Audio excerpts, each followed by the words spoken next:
It's the end of a block of Patriots practices, which means it's crossover time. Patriots Beat, Patriots Daily, taking you through the last 3 days of training camp. Alex Barth, Brian Hines, Taylor Kyles with you on this Saturday afternoon as Patriots wrapped up training camp 9, block 3 of the summer. Big focus on the passing game today, over 45 passes thrown in team drills, most of them from Jacobi Brissett and Drake Maye. But before we get to the quarterbacks, guys, I actually want to start with the wide receivers. I thought today was a wide receiver dominant day. And for the week, too, or at least for these 3 days, we got to talk about Pop Douglas because he got back into team drills this week. And Taylor, the difference is immediately apparent when he's on the field. Yeah, this is one of Pop Douglas's more quiet days, but I think it's just because the passes went to other people. But he absolutely looks different. We've been saying it. The way him and Javon Baker move is very different. But Pop specifically, Jacobi Brissett mentioned and kind of joked about how it's different thrown to a guy who's that short. But once they get that chemistry, it's going to pay off because when there's one-on-one situations, Demario Douglas looks like he's pretty much in his own world because there usually aren't defenders very close to him. So you got to give a tip of the cap to Demario Douglas. Finally got to really get involved in team drills, and he looked excellent. Brian? It's different out there with him. And they had 3 of their best days of the summer when Pop Douglas comes back for team drills. Shocker. In 3 days, right? Yeah, shocking. So, and yeah, as Taylor said, he seemed quieter today, but as I was just, writing my notebook, I went back because I didn't mention Pop Douglas, and then I'm like, oh, he still caught 3 or 4 passes, which ranked at the top of the receivers. So the skill set is different, and the offense surprisingly looks much better with Pop Douglas out there. Well, the other thing, and Pop talked about this when he spoke the other day, and Jerron Mayo spoke about this today, asked, well, do you expect Pop to get more attention this year? And just to paraphrase here, basically said yes, but if he does, it's going to create opportunities for the other guys. And you're seeing some of that. And one guy who's made the most of the opportunity, especially today, I thought today was his best practice. He had a couple good ones, but today was his best practice. And that's KJ Osborne. Yeah. And maybe, Taylor, you grind the film more than anybody. So I'll ask this to you. I'm not saying he was a bad red zone receiver in Minnesota, but I don't remember him being this red zone weapon, Osborne in Minnesota. But boy, did he turn it on when they got into the red zone the last few days. And it's multiple ways. He's getting open on the goal line, some of these shorter, shiftier routes, contested catches in the back of the end zone. Do you remember him? What do you remember of him of the red zone in Minnesota?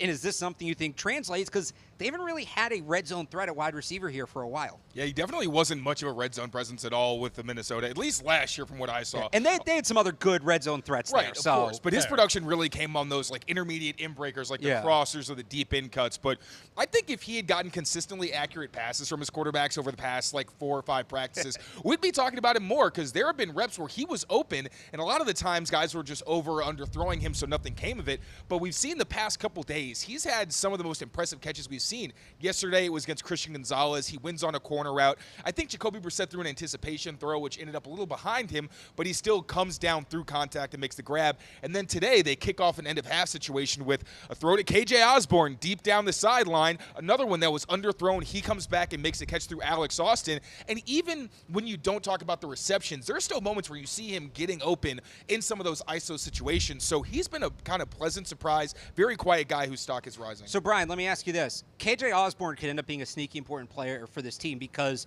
we don't know if Kendrick Bourne's going to be able to start the season. The 2 rookies have looked good, but they're rookies. You'd like them to be able to ease in.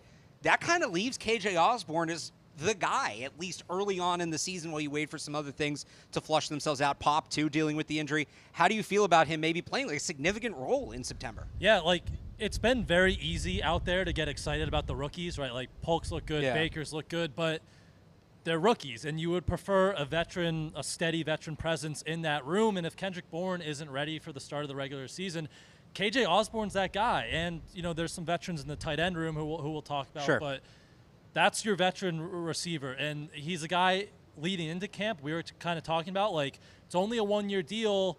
They could get out of it if they really wanted to, kind of a quiet sprain. But, no, he was very good today, best practice of the summer. And, yeah, with the situation and the young guys in the room, he's on the roster. Yeah, we were chatting with Mike Reese during practice today, and Mike, and I think he tweeted this out, called him a lock. Yep. I 100% completely agree. All right, those are the ups at wide receiver. We do need to talk about some of I don't want to say, partially downs, but let's do Tyquan Thornton first.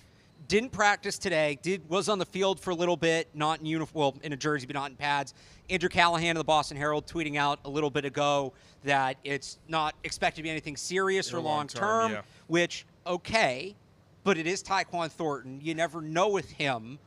I still think if he continued to have the camp that he was having, he was going to make the team. He had been one of their better receivers. But where's your concern level at now? So even with the Callahan report, with him missing time, Brian? High. Just Fair. because Fair. that's the story. Can he stay healthy? And sure, it's not considered long-term or serious, but that's right now. Is it a soft, like, we don't know what it is. Like, it could be a soft tissue that could linger or you know, who knows. So just the fact that this is popping up right now, kind of early, that he's missing a day, with the past history, that's a concern for me. Yeah. And this is now the second practice that Tyquan Thornton has missed in the offseason. He missed the last session in the spring, which we all talked about, kind of, you know, had to go into that break with a bad taste in your mouth because it's, again, Tyquan missing practice.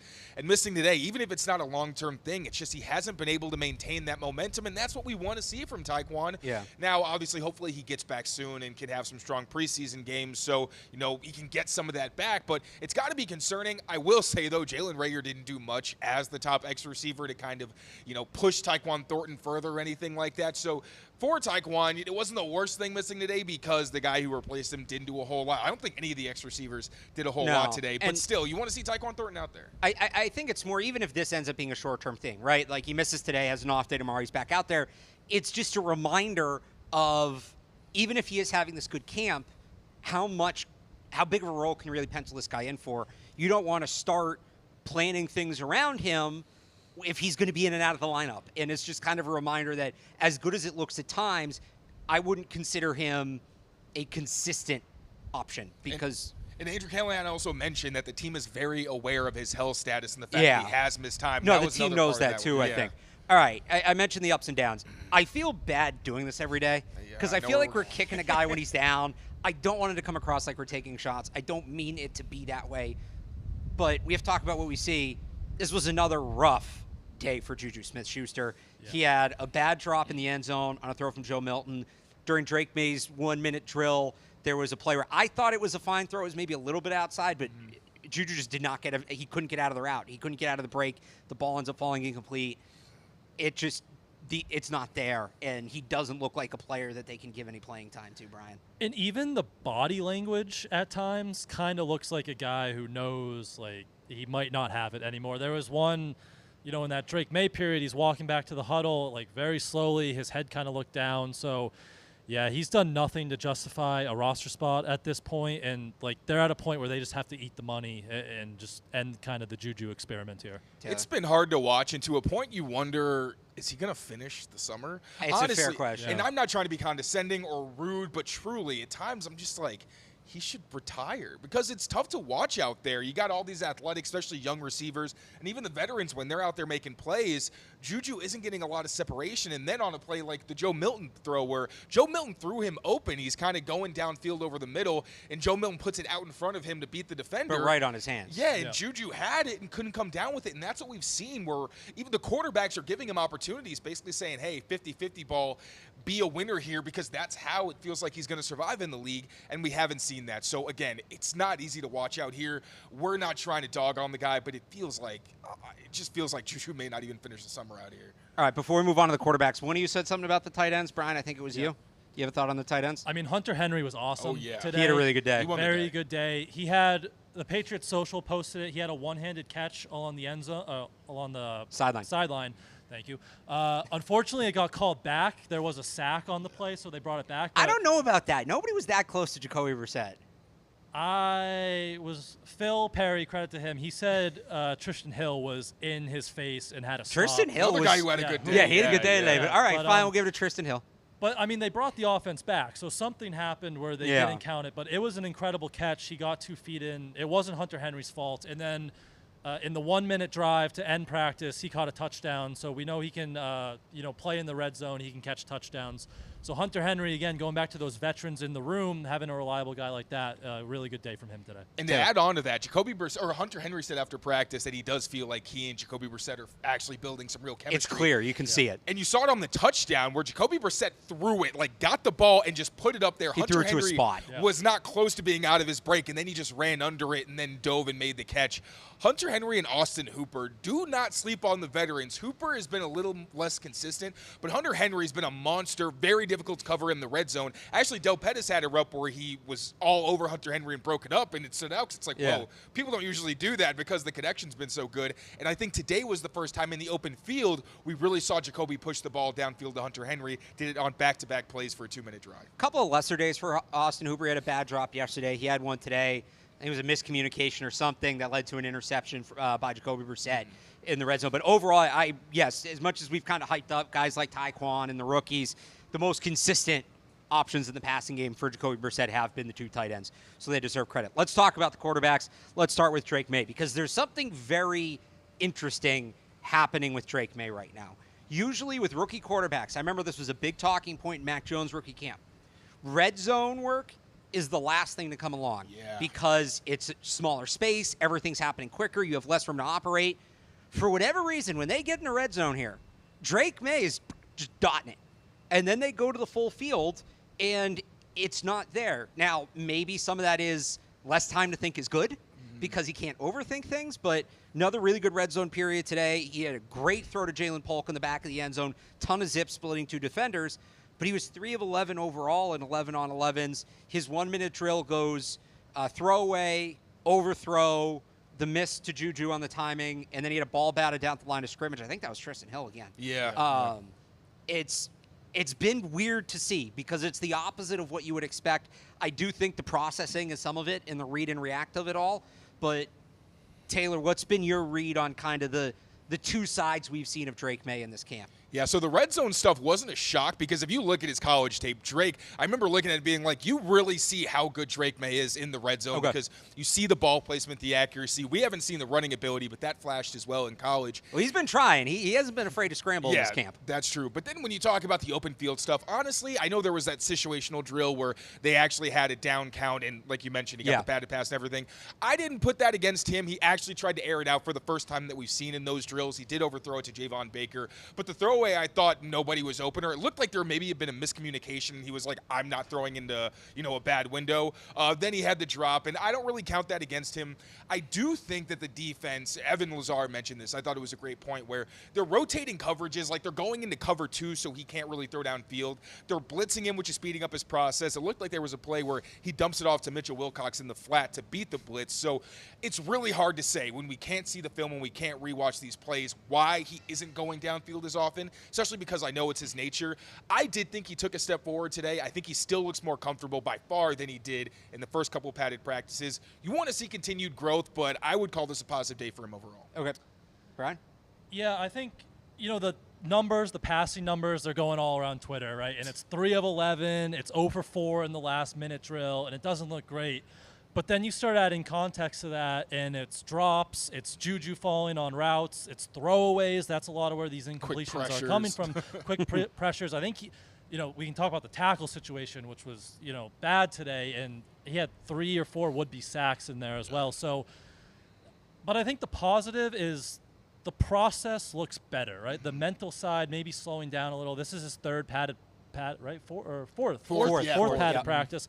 So maybe things are slowing down a little bit for him, and the results aren't there completely, and it's not all his fault, which is why I would still love to see him get some opportunities with the starters. But I think the process is looking a little bit better and cleaner for Drake Maye. And I just want to go back to the point you made that Evan brought up, and I did a show with Evan earlier on the Sports Hub YouTube page, which you can check out, where we got into this a little deeper. Good plug.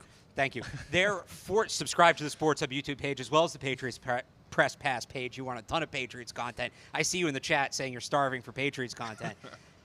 There seems to be, I don't know that it's on purpose, but if it is, it makes sense.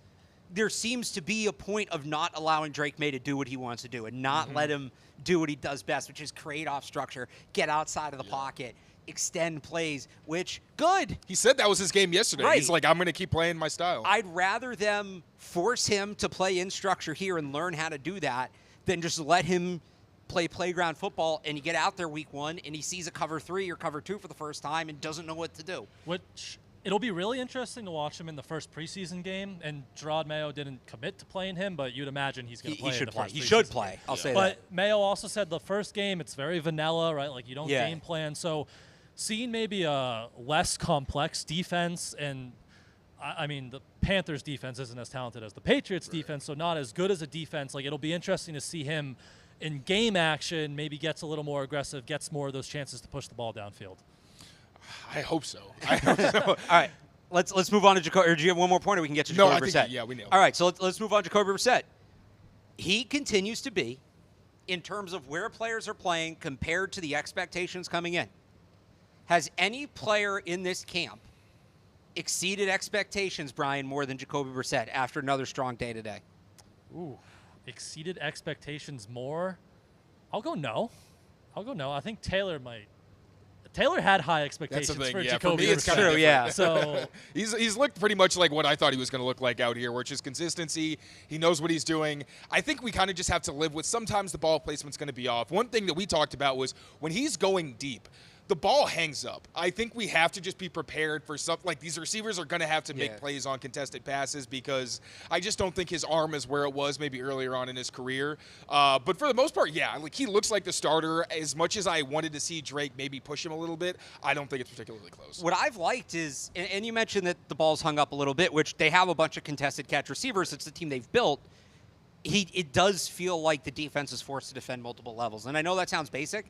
That hasn't been the case here for a while. Like, he can access all the different parts of the field you want him to access, and he's done it to good success so far in his camp, Ryan. yeah, and that was like his interception today. Yeah. It was one of those deep shots, kind of hung up, tipped by Azizi Hearn, intercepted by Jaylen Hawkins. So, but he's aggressive still, right? Like it doesn't waver his confidence. He'll still throw it downfield, and if he's connecting on these at a 50% clip, like you're still generating a good amount of explosive plays, and that's worth it. So, yeah, there's going to be some misses. He's going to overthrow some guys, especially if he's throwing to a short pop Douglas, right? But hopefully he gets that, fixed away. But, yeah, if for every miss, it seems like there's one make. So that's a good clip to throw The out. other thing I think that's been great is the energy is real. It's there. And after I think it was the deep ball to Rager, one of those deep balls, fist bump. He's screaming. He's smacking offensive linemen on the back of the head, things like that. And even when he's not the one making the play, Drake Maye on that good throw in the red zone, he goes right up to Drake Maye. He's hitting him. He's good job, good play, Rook, things like that. Like there's a level of energy there that you can tell is contagious with the rest of the offense. Yeah, I love both of those points because one thing I've been thinking about is anytime there is a positive play, I think Drake Maye, there's so much going on for him in his head. I think when he's comfortable, you'll see the leadership in him come out. You'll see him be that raw guy. But you notice even when he makes a good play, it's not a really... It's very subtle, just like... Yeah. Right. And I think that Jacoby bringing that, kind of just some levity and just like, hey, it's not that serious. He's even said it himself. When we make big plays, we should celebrate. It's the NFL. It's not going to come easy. So I love that. And also the aggressiveness, where with Mac Jones, Bailey Zappi was better about it, but last year you really saw Mac Jones with everything going on. The aggressiveness was gone, like where he's checking into plays and not taking those shots. Jacoby Brissett is trying to see what he can and can't get away with. That's a big reason we keep mentioning the tight ends, because those big bodies, he's like, I'm just going to put it on a back shoulder or somewhere. I'm going to give you a chance to make plays. And with this passing offense where there aren't a lot of, proven guys when it comes to those explosive plays, they're going to get them, because I think Jacoby Brissett is going to try his best to capitalize on those opportunities, which should give them a better chance to be, a competent offense, whereas in the previous years, or at least especially last year, they were so conservative, it felt like it was impossible for them to actually get anything downfield. More offensive line developments today. I want to get to that, but first, let's hear from our friends at Game Time. Dog days of summer here in Boston, which means it's time to get to some games over at Fenway Park. This baseball season, I'm using Game Time to land my Red Sox tickets. Game Time is an authorized ticket marketplace in Major League Baseball, which means getting tickets faster and easier. Prices on the Game Time app actually go down the closer it gets to first pitch. With killer last-minute deals, all-in prices, views from your seat, and their lowest price guarantee, Game Time takes the guesswork out of buying MLB tickets. It's super easy. You just open the app, click Sports, and the games will be right there for you. Right now, you can get tickets to the Rollin' Red Sox for as low as $11. You can even buy parking for the game and check out your seat view right in the app. With Game Time, you can save up to 60% by buying last-minute tickets for sports, concerts, comedy shows, theaters, and more. Get the lowest price guaranteed, or Game Time will credit you 110% of the difference. Take the guesswork out of buying MLB tickets with Game Time. Download the Game Time app, create an account, and use code CLNS for $20 off your first purchase. Terms apply. Again, create an account and redeem code CLNS for $20 off. Download Game Time today. Last minute tickets, lowest price, guaranteed. All right, let's pick it up with the offensive line here. Again, it's Alex, Barth, Brian, Hines, Taylor, Kyles. Little crossover episode here between Patriots Beat and Patriots Daily. Another development, this one by necessity at the tackle position. Chuks Okorafor, he got hit pretty hard yesterday by Mike Purcell. We'll get to Mike Purcell in a little bit, but he was out there today, but not in pads, not participating. So we saw Caden Wallace. He's now back at right tackle. Vidarian Lowe staying at left tackle on that top group. Look, they got a game in 5 days, and these game reps are so valuable when it comes to determining who your offensive line is going to be. I kind of feel like we're going to see a group with Vidarian Lowe in there for the game. Now, if Chuks Okorafor is hurt, you can't put him out there. That is what it is. But Judon Mayo's been pretty insistent by the end of the second preseason game. They want to know who their offensive line is. But it certainly feels like Vidarian Lowe is going to get the first crack at this left tackle job. Who saw that coming back in January? Me and John. Yeah, I mean, it's a position we were worried about since, 4 years ago? You always say you haven't done a show since they had a left tackle. This is my 7th year on the beat. And, I mean, there was a couple years with Trent Brown being like year to year. That's as close as I've gotten to any left tackle security. Yeah, and then you lose Chuks Okorafor, and then your depth takes a hit with Calvin Anderson not out there today. Right. So there was a lot of pressure on the quarterbacks today. It wasn't great. You know, Drake Maye was running with Kellen Dyche, who they signed yesterday, and UDFA Zuri Henry, who we all love, but, you know, he's Zuri Henry. So it's going to be really interesting to see that starting five on Thursday night. And they have 2 practices before, so maybe hopefully Chuks is okay. Yeah. He's back. That's the biggest question mark still right now. Taylor, Vidarian Lowe, Kellen Dyche, you've been high on this offensive line. Can Give us Scott something, Peters save this? I think so. Well, Can I the will strike system save this? Look, I don't think we think that Vidarian Lowe is a starter necessarily. That's definitely not on the table. But I will say, I don't think he's been as bad. Like, at right tackle, I think anytime he was out there, it was noticeably bad. I think at left tackle, he's definitely looked more comfortable. But, yeah, the offensive line situation was not good today. Caden Wallace didn't look great at right tackle with the ones. And then, like you guys mentioned, Kellen Dyche and Zuri Henry. Like, if you're at home, I doubt you're very familiar with either of those players. And there's a reason for it. They know Zuri Henry. Or they know Zuri Henry. I'm sorry. But an undrafted rookie and then an undrafted guy who's been in the league but has never been on an active roster, it was exactly what you'd expect. So you got to hope that at least one of Chuks or Calvin Anderson can play in the game because especially because they like to send lines for the Lions in those games, it could get rough. We also had a development with the second group after a few rough days for Antonio Maffei at center trying to make that switch. We're now seeing Charles Turner. I think Brian, we talked about this. So were you on the show with us last night? Yeah, I was there, yeah. Charles Brian's Turner, after adamant. I'm saying, I'm sure there's a reason they're not giving him center reps. He got center reps today. He solid, fine, nothing spectacular. He had one, it wasn't a bad snap, but Drake Maye had to go a little outside his frame to get it. But you didn't get like the one bad snap a day you've been getting from Antonio Maffei. He got the ball to Drake Maye every snap, which is improvement. So shout out Scott Peters. I know you watched the show and you listened to us last night putting Charles Turner at center. Yeah, I mean, there's not a whole lot to add. Yeah, yay, Charles Turner. Anything else on the offense? Offense, not really. Just running backs, we didn't touch on the running backs. Or the offensive line, it was another day they didn't generate much on the ground game. Yeah. Where the first day in pads on Monday, they had a lot of open rushing, like big rushing lanes. Each back felt like it ripped off a big run. And now it's been 2-3 days. One of you mentioned that maybe Devon Godshaw's presence changed that. Yeah, he wasn't out that It's first been day. 2 or 3 days now where they haven't generated much movement in the run game. Yeah, I think they've gotten, like, past 2 days, it's been a couple nice runs, and then the rest is just nothing. I was going to kind of get into that as we touch on the defensive line, because I think it had more to do with the personnel they had on the defensive front, because Daniel Equale touched on it. I asked him after practice. There was a certain front they had out there where I saw it and was like, oh, yeah, no, this is a run day. They are not giving you anything. I want to get to that in a second. I will say, you know, I like to randomly insert UDFAs into the conversation. That's how we got here with Zuri Henry. Terrell Jennings, that dude runs hard. Yeah, he doesn't go down. He also had a little wiggle out there. And we saw the wiggle today on top of the lower in the shoulder. He's going to be a ton of fun in the preseason to watch. I think he's going to get a ton of work in the preseason. I don't know that he's going to outpace Kevin Harris or even JaMychal Hasty, but that's a guy you keep on the practice squad, and maybe next year we revisit. But they might have found a little something there. Yeah, I'm not saying Adrian Peterson, but they might have found a little something there. On the defensive side of the ball, we can start here, Taylor. You mentioned that front. We should have a name for this because I think it's just under 1,000 pounds of defensive linemen in a 3-down front with Devon Gottschalk. He's playing 5 tech at one point. Did you see that? You had Mike Purcell in the middle, and then you had Daniel Qualley out there with them. They're going to need to rework things without Christian Barmore. We know that. Like, it's not going to look the same. And I don't even mean plug a player in. I mean schematically there's going to be differences. Christian Barmore did things, was able to do things that other players just simply put aren't able to do. Maybe this is a new look, and it is interesting to me. Mike Purcell was signed, on Thursday? Yeah. And he's out there running with the top unit.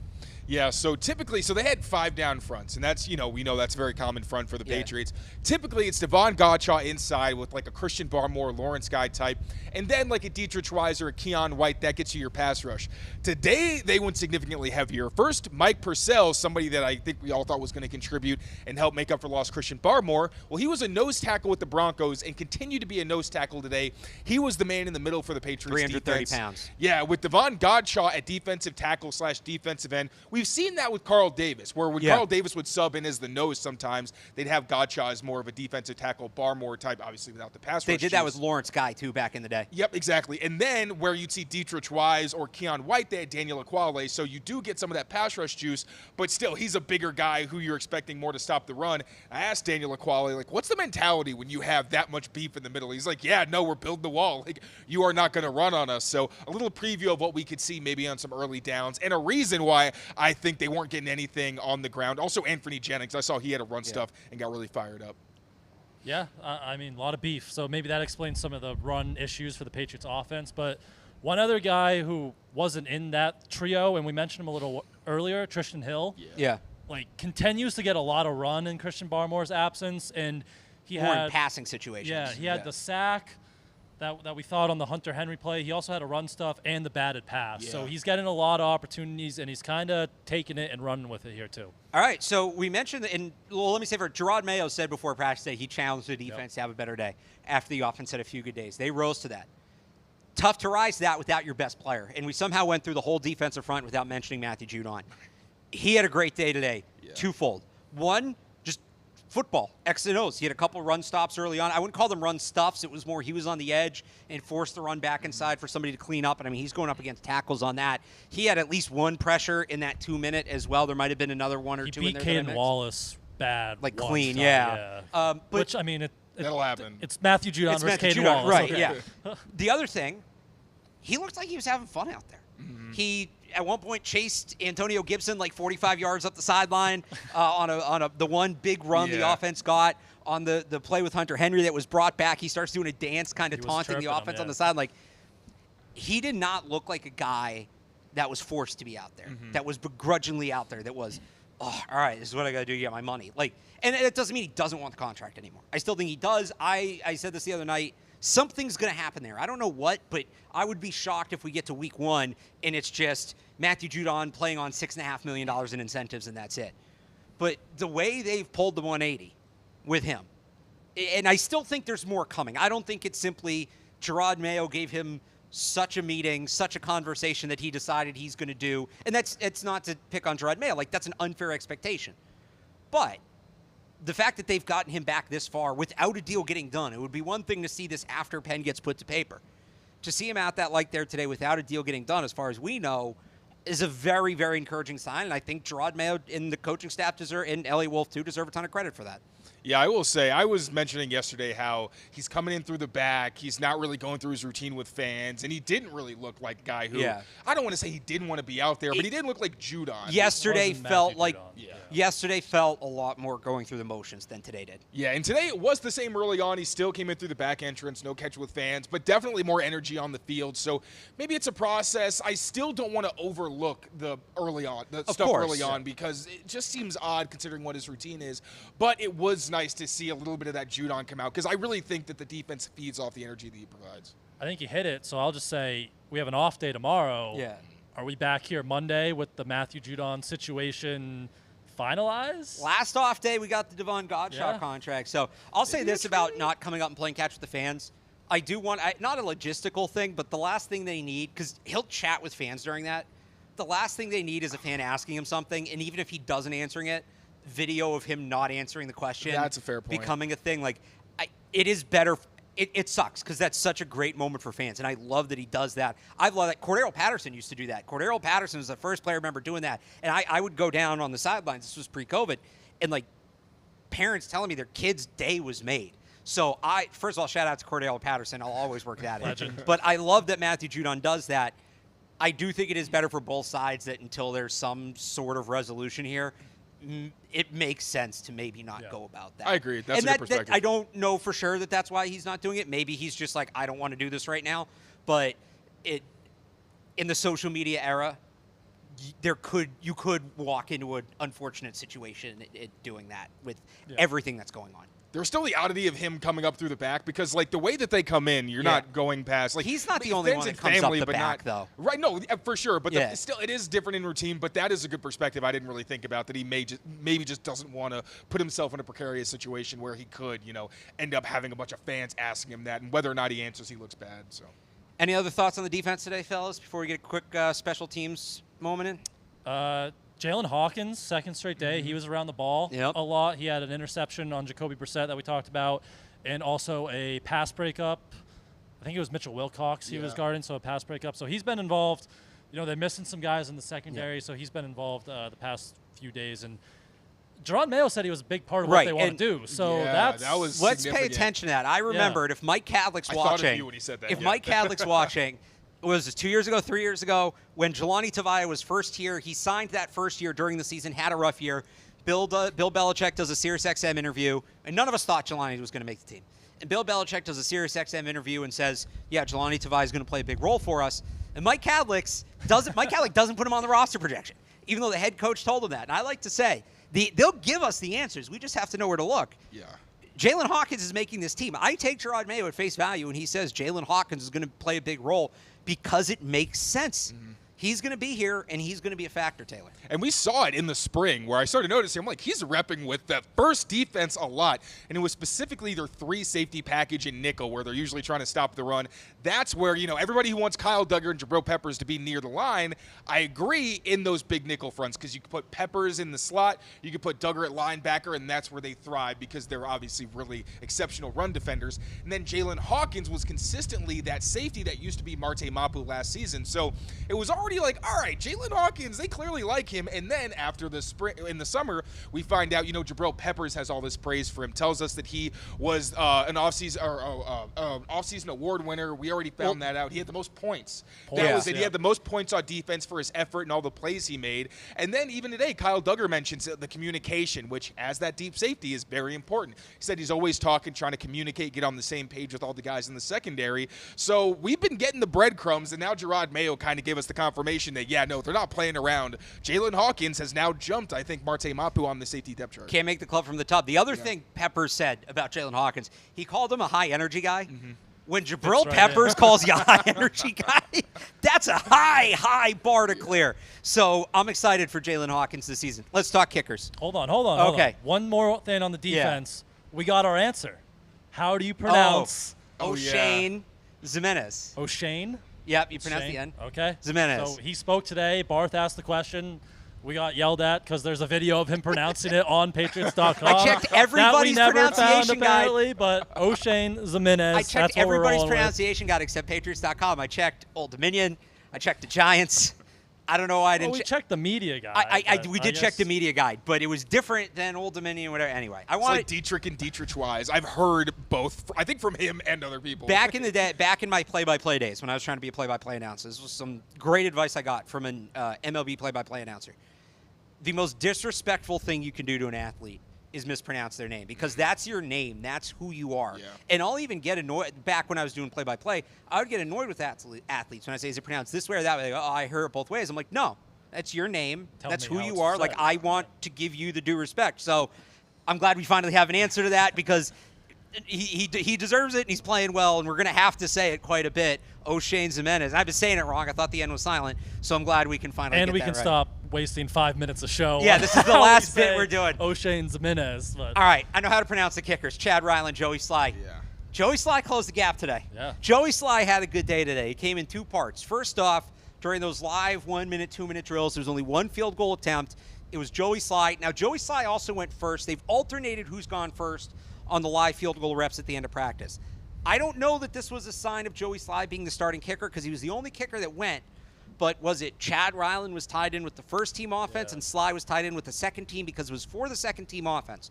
Regardless, He hit a 57-yarder with room to spare. It was an impressive kick.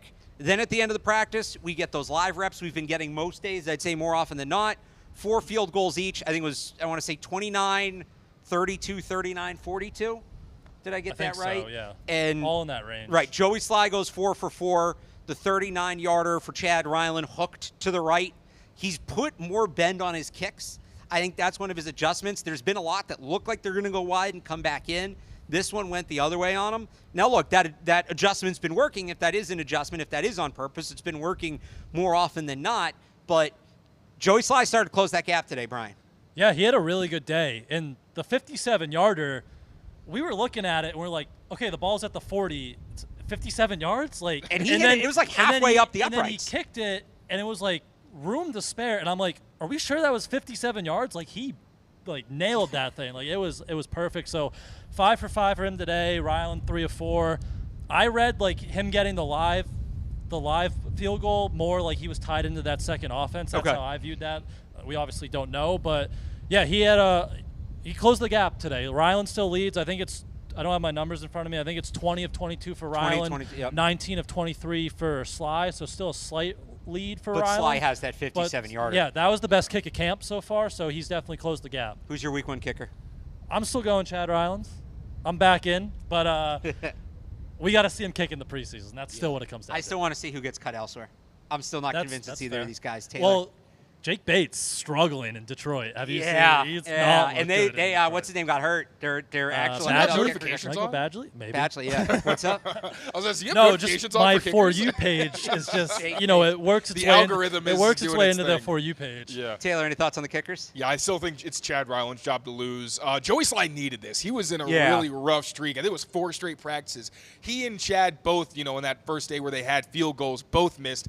Then Ryland was on the up and Joey was on the lower end of the spectrum. So still too early to say that, anything's wrong with Ryland. He still looked pretty good. But, yeah, Joey put himself back into the conversation because he was slipping. But to Brian's point, the games are this is going to be decided in the games. Sure. This is kind of tiebreaker on the margin stuff we're seeing out here. Hopefully they actually kick some field goals. That's this the year. thing. If they get field goal 2 attempts. PATs and 1 field goal attempt last year. Now the way Jacobi Brissett's running the offense, and even some should be better. Even some of the plays Joe Milton's made, I think we'll get some at least field goal attempts. Relax. But we'll see starting on Thursday night. Look, I'm not saying he's ahead of Drake May, but he has looked good though. I'll actually say we didn't really touch on him. He made some good throws today. Yeah, like in the red zone and stuff. He needs to get some touch. Like yesterday, I asked him what he was trying to improve. Welcome to the Joe Milton experience. I wanted to see if he's aware of it and would say anything. I feel like it's one of those things he's not going to acknowledge. Like with Drake, everyone kept asking about his footwork, and he just got to a point where you could tell he was like, "Gee, shut up with my footwork." I don't know if Joe is just sick of talking about it, but I mean, there were some incompletions that could have been completions. I think if he had taken several RPMs off the ball, so he has looked good, but just enough with the fireballs to guys who are 10 yards away. Yep. That's just me. I wanted to give him his flowers. He's looked good, but it's just too many heaters. Let's do this before we wrap it up real quick because we're through 9 practices. We have a good sample size. Whatever your expectations were, and we all came in with different expectations for all 4 quarterbacks. Jacobi Brissett, over under expectations, Brian? Exceeded, over. Exceeded, over. Taylor? Can I just say flat? For you Jacoby, can say flat. We acknowledge you had high expectations. Drake May, over, under, or flat? Flat. Flat. I would say over just recently, though, I would say, because I was starting to kind of worry about him. Yeah, but now that he's growing, that's what I wanted to see. I knew it wouldn't be perfect, but yeah, I'd say exceeding because he started to scare me. I'm going to say under. I think there's context to that I'm not – he's just under my expectations. I understand why it's happened, and I'm not worried about him long term. But we'll call a spade a spade. Through 9 practices, he's not exactly where I thought he would be at this point. Not jarring, but a little bit. If I were going on day 1, I would also say under too. So I get that. Bailey Zappi, over under level. Usage can factor into this. If he's just repping, I'd say level. Honestly, he's I would been fine. say flat. He's just kind of been Bailey Zappi. Right? So flat. He's had one play that's caught my attention. It was yesterday. He stepped up a couple hitches and hit Kayshawn. Kind of saw last year, right? More of that improviser ability. But, he's just kind of been Bailey Zappi. I would say kind of flat, especially the way his reps started to drop off in the spring. Joe Milton, over, under, flat. A little over, just because I thought that he was going to make some rookie mistakes, like throw into some bad windows. It feels like he's consistently finding the right guy, which he's getting a lot of red zone opportunities. So kind of like Drake Maye, he's doing better than I would anticipate for a young guy. But it's also, I say slightly because, again, just you don't have to kill the guy every time. We can be clear. The bar, we're setting our bars for where we thought these guys would be. Yeah. The bar for Drake Maye and the bar for Joe Milton are not the same. Of course. So yeah. I'll go over for Joe Milton, but if his bar was where Drake Maye's was, I would say under. I'll say this with Joe Milton. I've liked the decision-making. The decision-making has been better than I thought, but like you said, he is still spraying it a little bit, and he does need some touch. Brian, over, under, flat, Joe Milton. I'd probably go over. I'm with you guys. Any other players you think it might be fun to do that for? I'm trying to think of who's been like the most up and down contentious player in camp. It's probably been Tyquan, but Tyquan. I would say I feel like it's been Drake Maye, but yeah, no, you're right, Drake Maye. All right, offensive line as a group, over, under, flat, Taylor. Over, but they're also starting to take steps back. But the fact that they were competitive, and I think they still have been competitive for the most part. For 9 days as a whole. Yeah. So I'd say after that second padded practice where we had the same tackles for 4 straight sessions, it seemed like they were really building some momentum. Like I was over. Like I was really kind of gaining some confidence in that group. And then we saw like Vidarian Lowe goes in, and now Chukwuekorfor and Calvin Anderson are hurt. So as you said, like kind of losing it a little bit, but I still think it's been relatively solid. I'm with Brian. I'll say flat. I don't think they could come in under where my expectations were. I was really worried about this offensive line. But at one point it was over, like you said, but 9 practices in, it still feels like it's all kind of up in the air. I don't love to see that, so I'm going to say flat. This one's just for Brian. Chad Ryland, over, under, flat. Over. All right, fair enough. What about the receiving core, though? I think that's a pretty interesting one because expectations were like they're 32. It's interesting, though. Receivers, I'll say over because if you look at it, there's been positives for just about everybody. Everybody, like, notable. The one guy there hasn't been. I didn't have a ton of expectations for him coming in anyway. So I'll say over for the receivers. Yeah, I would go over. I mean, you're seeing some encouraging flashes from the rookie receivers. Even a guy like KJ Osborne. Like, I was just kind of like, okay, like he's a sturdy veteran in the room. Is he going to give you much on the field? Great day today. And then, Pop coming back. We talked about him on the top, but like he's just been awesome. So, yeah, I would go over. It's been pretty encouraging from that group. So, first of all, let's remember to do this as a segment at the end of camp because it's a really good idea. But I do want to throw one more in before we wrap it up because did you say receivers? He said receivers. I mean, you kind of started. He said receivers. I would. I want to make sure we're not covering up for anything or anything like that. Cornerbacks, over, under, flat. Under. Yeah. Under. That's probably the biggest. Because the receivers have been doing probably pretty well. the biggest under. Well, how much chicken and the egg, right? Yeah. Are the receivers overperforming what we thought? Are the corners underperforming? Usually it's somewhere in the middle, but we'll see on Thursday. We'll get a much better idea with the first preseason game. 2 more practices before that, but really this all kind of bundles together into a game week. So final question before we get out of here, guys. We'll put Drake Maye to the side. Obviously, he's the biggest story of this camp. What is we're all watching him besides Drake Maye. What is the biggest thing you're tracking going into and through that first preseason game? Taylor. I'll say Caden Wallace because I think if he can be at least a functional starter for your offense, that's huge. So I'm going to be watching him, especially now that we actually get film and we can review things. I'll be watching him very closely. Ryan. Yeah, I mean, I was going to say the offensive line, just who is out there. Like, who's the starting 5 out there? But, I mean, we just talked about the cornerbacks. Like, is one of those young guys going to start maybe gaining some ground now that we get into actual football and they can tackle? So, seeing if one of those guys, if they get a sturdy third option behind Christian Gonzalez and Jonathan Jones. So you guys hit on the big ones, offensive line, corners. I'm going to give you a kind of sneaky big one. Kicker? Besides that, it's not sneaky. Edge, guys on the edge. Yeah. 2 main guys I'll point out. One, Keon White. For sure. I've been very high on his year 2 jump. We haven't talked about him as much the last couple of days, but remember, he was like the star of the preseason last year. He was the breakout rookie of the preseason last year. So looking forward to seeing what he can do in live action. And Oshane Ximines feels like a guy that might play a bigger role. Matthew Judon or no. Let's see what he does in some game action. And we'll have you covered up to and through the first preseason game for CLNS. Make sure you subscribe to that Patriots Press Pass YouTube feed. Taylor's got more coverage on CLNSmedia.com. Brian's got more coverage on patspulpit.com. You can read me on 98.5thesportshub.com. We got a day off, boys, so we'll enjoy that. I actually don't. I'll be on the radio 10 to 2 tomorrow on 98.5 The Sports Hub with Joe Murray, so you can check that out. But you guys enjoy your day off. I'll have some fun with Joe tomorrow. We'll be back on Monday for Training Camp 10 of this summer with the Patriots. Until then, have a good one, everybody.